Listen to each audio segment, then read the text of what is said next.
Hey everyone, and welcome back to the show. Today we have a very, very special guest on, Geoff Woods. Geoff, thanks for being here. My pleasure. Thanks for having me. Awesome. So everyone, Geoff is just an all-star, all-around rock star.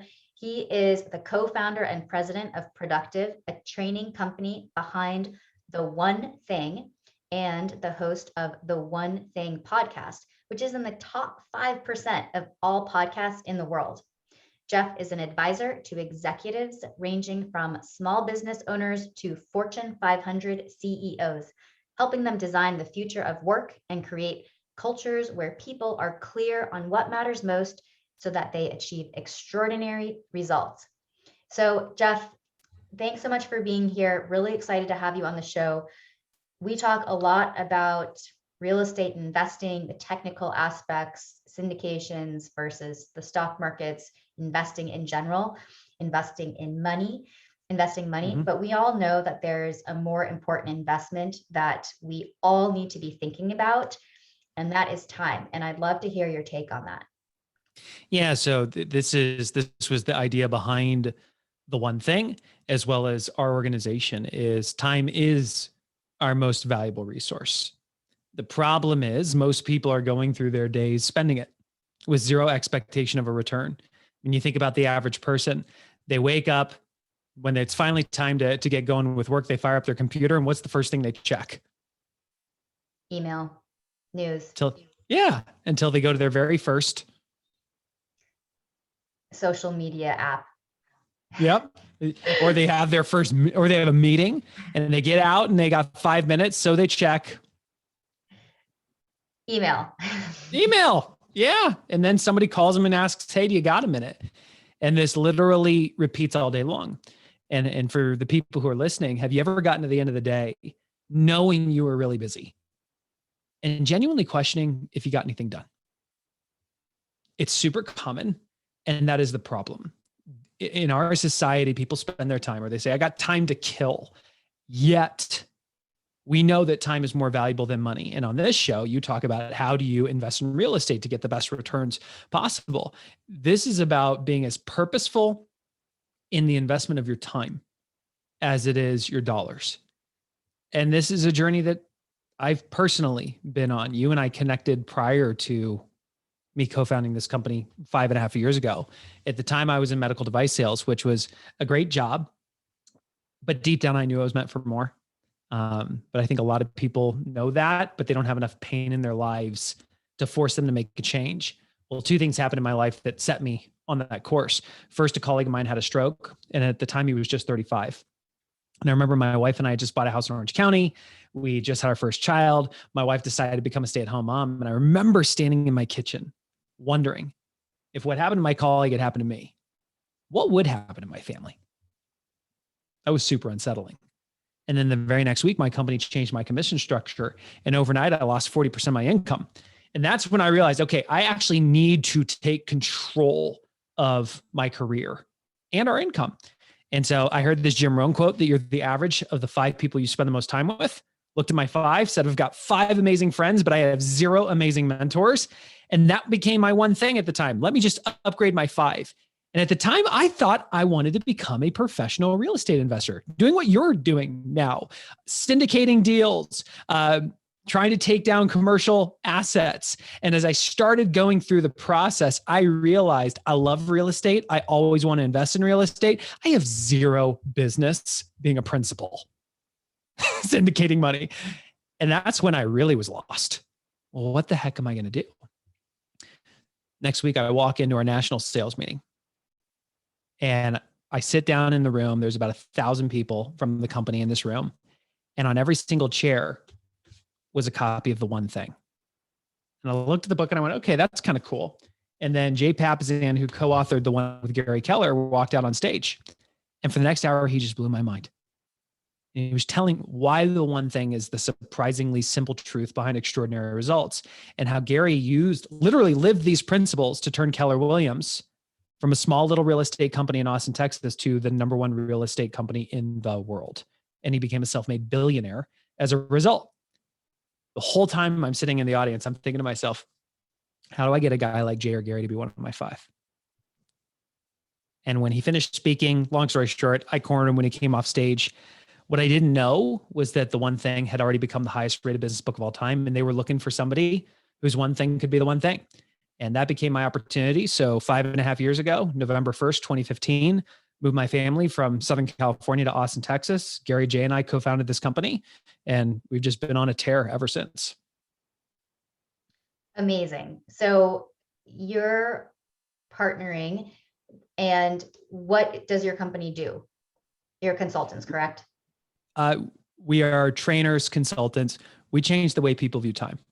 I love Whether it. you're an individual, a team, or an organization, we have really simple ways for you to get clear on the things that matter most, and actually make sure that your calendar reflects those things. So you do the most important things, and you actually live an extraordinary life.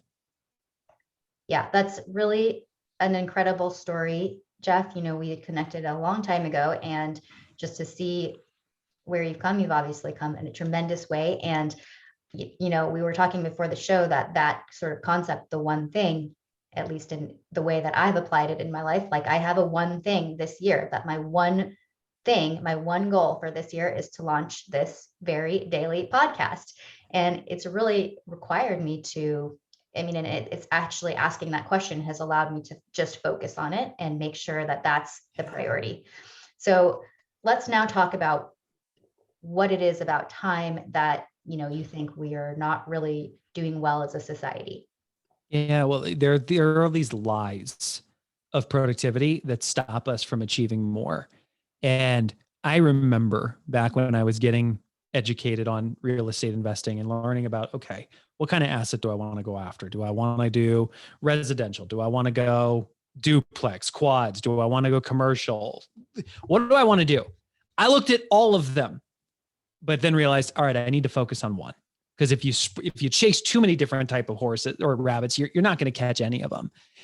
And the problem is most people, their day is driven by their calendars and whatever is at the top of their inbox.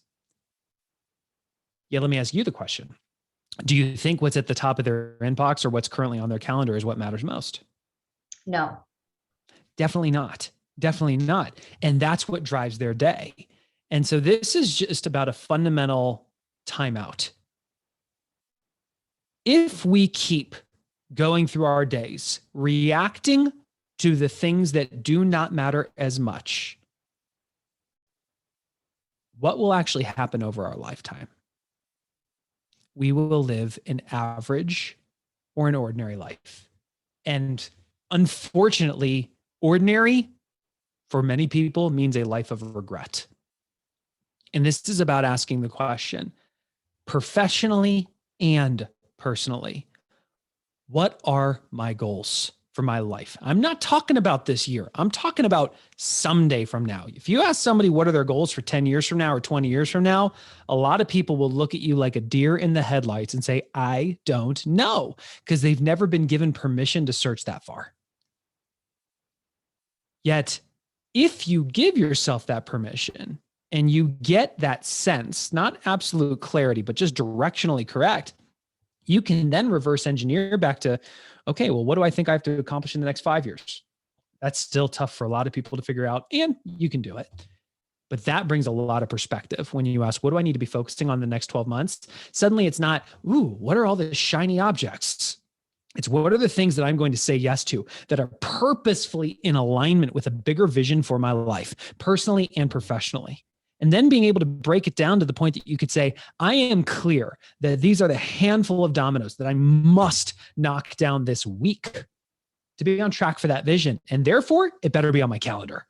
So how do I create a world where I block time for myself to do the most important things, and everything else has to flow around that? I love it. And so what sorts of tactics or strategies do you end up finding to be most effective with your clients? Like, just give us some ideas. Well, so much of this is about learning to ask questions and search for the answer, which unfortunately we didn't learn to do in school. In school, we were taught to memorize and have the answer, but we were not taught how to get comfortable being asked big questions and searching past the wall of, I don't know. That's one of the first things is we have to get comfortable with those questions. And based on searching for that clarity, how do you then turn it into small actions that you can take? People are great at setting goals for the year. They're great at saying, yep, this is what I want to accomplish this year. But then they go and they try to do everything and they fail. Versus taking that big goal and being able to break it down into really simple actions that they can take today, that by knocking that domino down, all the other dominoes start to fall. Do you think that folks also need to scale back their 1-year goals? I mean, because sometimes people are like, I want to do this and I want to do this and I want to do this and I want to do this and I want to do this. And Nope. okay, let's talk about that. Nope. So how do you get around? I mean, I know there's this concept of dominoes. Can you explore that more with us? Yeah, sure. Well, let's go dominoes and then remind me about the size of goals. Okay. Back in 2009, there was a group in the Netherlands, Ouija Domino Productions. They broke the world record for domino falls. They lined up 4.5 million dominoes. Now, I don't know about you. My max is 28 because that's how many come in a box. But I want you to imagine being the leader of that group, standing in front of 4.5 million dominoes. Just imagine what that would look like. Now play with me here. On the count of 3, I want you to raise your hand and knock the first domino down. 1, 2, 3. How much effort did that take? Not much. Almost effortless. So you're talking about actual dominoes, like the little ones? I'm talking about legitimate 2-inch dominoes. Okay. So here's what's crazy.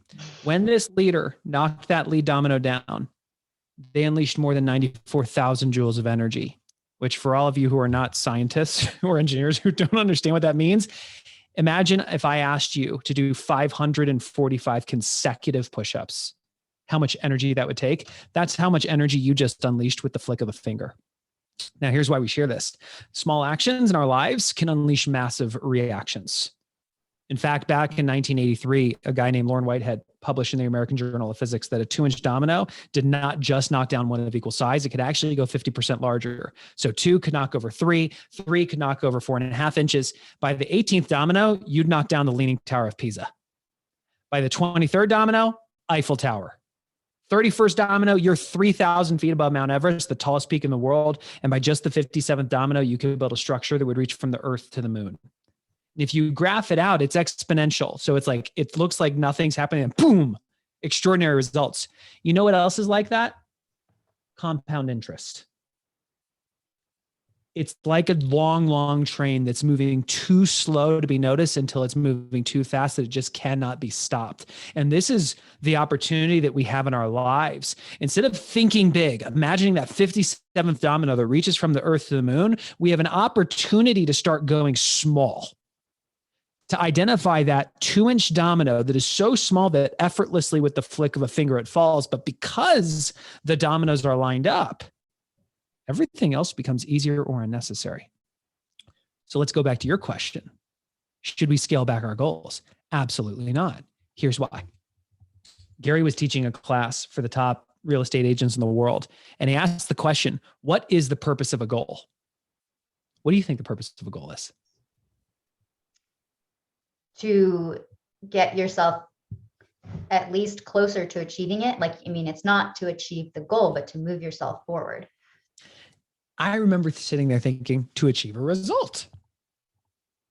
And Gary said, I've learned that that's not the truth. He said, the purpose of a goal is to be appropriate in the moment. And what he means by that is that your goal is a compass that should allow you to understand right now, is doing what I'm doing the most appropriate thing that I could be doing in alignment with that goal? For you, if your one thing is launching the podcast, you are being appropriate in the moment right now. So if the purpose of a goal is not whether or not we achieve the result, but more about who's the person we need to become, should we set big goals or small goals? Big goals. Big goals. In fact, if you were to ask Gary if he's ever achieved his goals, he'd say no. You know why? The moment he realizes he's on track, he raises the goal because it requires him to evolve the person he needs to become.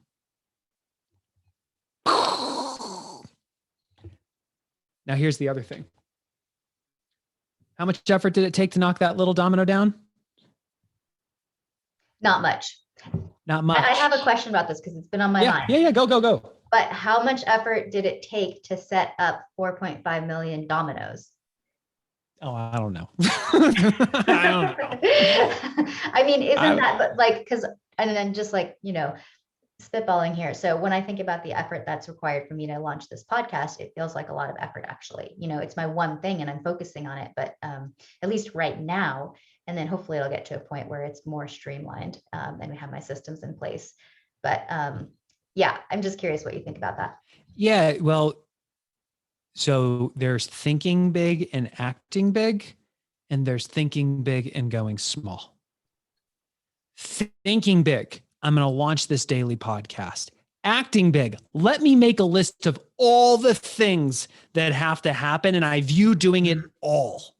The path to getting everything you want is to get one thing at a time. The way you've gotten to where you are is you cast the big vision, but you started by going small. You took one action. And by taking that action and knocking that domino down, it automatically got you up to knock the next one down, which automatically got you up to knock the next one down. And if your actions are the right actions in alignment with your goal, over time, extraordinary becomes possible. So that's the moral of the story here. The problem is people cast a big vision for their lives and they tell themselves they have to do everything. But they don't work it backwards to identify what are the dominoes that I need to knock down one at a time and make sure that my calendar reflects my priorities and not everyone else's. That's the opportunity.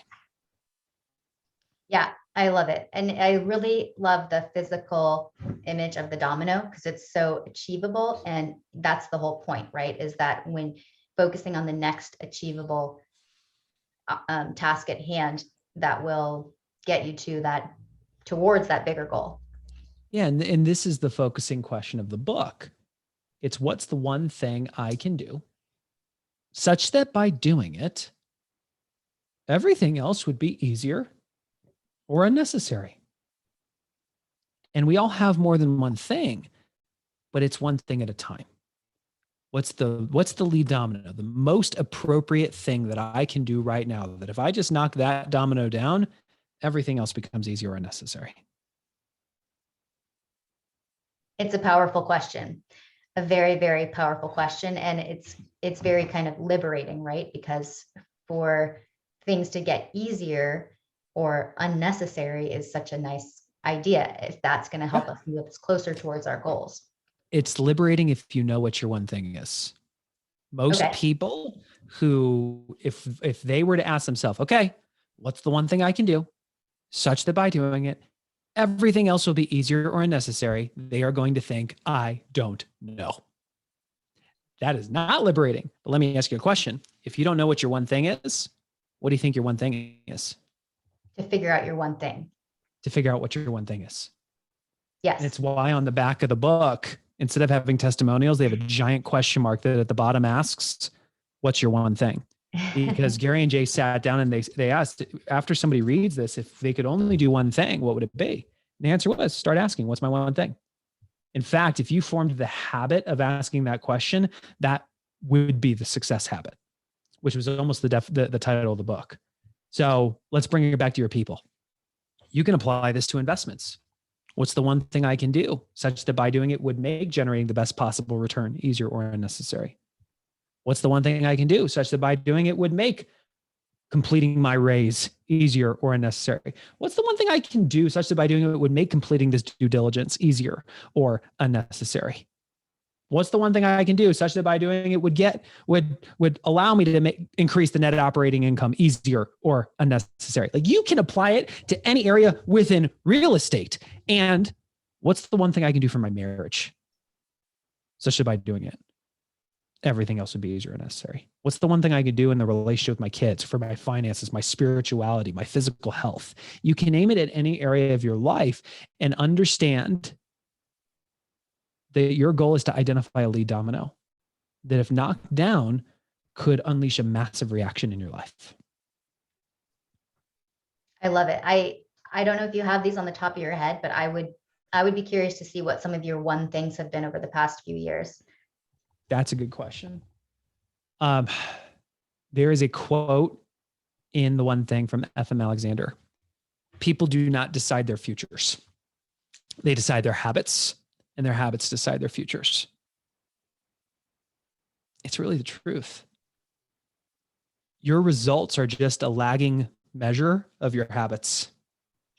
And Warren Buffett said it really well. The habits of our lives are like chains that are too loose to be noticed until they're too tight to be broken. The reason I share this with you is when I identify a one thing, there are the tactical, like today, what was my one thing? I can tell you it was investing a certain amount of time on a proposal for a company. That was hands down the one thing, no questions. And at any point in time in my life, I am clear on what's the one habit that I am missing, that if I formed would transform this area of my life. My very first 66-day challenge, which is something that we do. It takes on average 66 days to form a habit, not 21, not 30. Sorry, folks, 66. University College of London, 2009, they proved it. My very first habit that I wanted to form was the habit of clarity and the habit of priority. And the one thing I could do, we have a framework called a 411. It's a tool that gives you clarity on your priorities. Also stands for 4 weeks, 1 month, 1 year. So you have clarity on the dominoes you need to knock down each of the 4 weeks to be on track for your month, to be on track for your year. My one thing was to check my 411 before I checked my email. Meaning I would check my priorities before I checked everyone else's. That's the habit I wanted to form. That habit changed my life because I felt like I suddenly saw the world in color for the first time when I'd been living my entire life in black and white and never knew it. Because all of a sudden I no longer just checked my email because I just checked my email. I actually looked at email for what it was, oftentimes a big distraction. Clarity, I still check email from time to time, but not as much as I did before. Not habitually, not reactively. I check my priorities. I have clarity on what my 20% priorities are that are going to drive 80% of my results at all times. And that sets me up to make sure that my calendar actually reflects my priorities, which means I actually do the most important things on a weekly basis, which is why I'm able to achieve so much more than the average person in way less time. This is what we teach people to do. That was one option. Another option I learned, or another one thing that I had, was to form the habit of asking great questions. And the lead domino was I just had to ask a question once a day when I naturally would have given somebody an answer. That habit changed my life. Not only did it transform me as a leader, as an advisor, it transformed me as a husband and as a father. I have mastered the art of asking amazingly powerful questions that expand people's minds. You should hear my 8-year-old daughter and the stuff that comes out of her mouth as a result. That's awesome. I love it. And those two habits are, it's just, there's so much there that we could definitely go into for a long time. I want to just touch on one thing that before we start to wrap up. You mentioned different areas of your life that you consider applying the one thing to. Can you just talk about the importance of applying this tactic to different areas of your life? They're connected. There's something that we call the halo effect, which is when you focus on one area, it spills over into another. For any of you who have ever been in a romantic relationship ever, you know what it feels like to have conflict in that relationship. And I'll ask the question, when things aren't good at home, does that affect your focus at work? Yes. Yeah. So this is not just about having an extraordinary career or extraordinary investments. This is about living an extraordinary life, being able to live a life of no regret. And at the end of the day, well, I'll say it differently. Page 114 of the book, we have what's called the 7 circles. These are the 7 most important areas of your life. And starting at the top, it's spirituality, because every single one of us at some point is going to wonder why we're here. Then we have our physical health, because if you don't have your body, sorry, where are you going to live? Then you have your personal life. These are the things you do for yourself that make you the best version of yourself. Then you have your key relationships, then your job, then your business, then your finances. What's interesting is that most people who are probably listening to this, if they're listening to a podcast, they're a high achiever. Most people slant toward focusing on job, business, and finances. Those are rubber balls. You drop them, you can get them back. But spirituality, your physical health, your personal life, you key relationships, those are glass balls. You drop those, they can be scuffed or completely shattered. Our society rewards and idolizes people for hustling and grinding in business and building wealth, but it doesn't focus on spiritual connection, health, living a vibrant personal life and deep, meaningful, connected relationships. You cannot live an extraordinary life if you do not look at the whole person, period. Definitely. Such an important point and an appropriate way to end. Thank you, Geoff, so much. So many words of wisdom there. And it's definitely part of the reason that, part of the reason that we focus on passive income and MBA is so that people can spend less time and have less stress worrying about their finances and more time on the other aspects of their life that deserve just as much attention, if not more. So thank you so much for that powerful description. Now I'd love for you to take a moment to tell the listeners how they can get a hold of you and anything else you'd like to share. Yeah, sure. So first, the website, our website is theonething.com. That's with the number one in the URL. So the number one thing.com. The book and the podcast are The One Thing, and that's all spelled out. The ONETHING. Subscribe to the podcast. It's in the top 5% in the world. It's pretty good. And you can learn more about what we do there. And if you want to reach out to me, I'm on LinkedIn. Just search Geoff Woods. You can see my name in the title, and I spell it the British way. I just didn't get the accent, which would have been real cool. Well, awesome. Thank you so much, Geoff, for coming on. It's been a real treat and privilege to have you here, and look forward to seeing you again sometime soon. Thank you.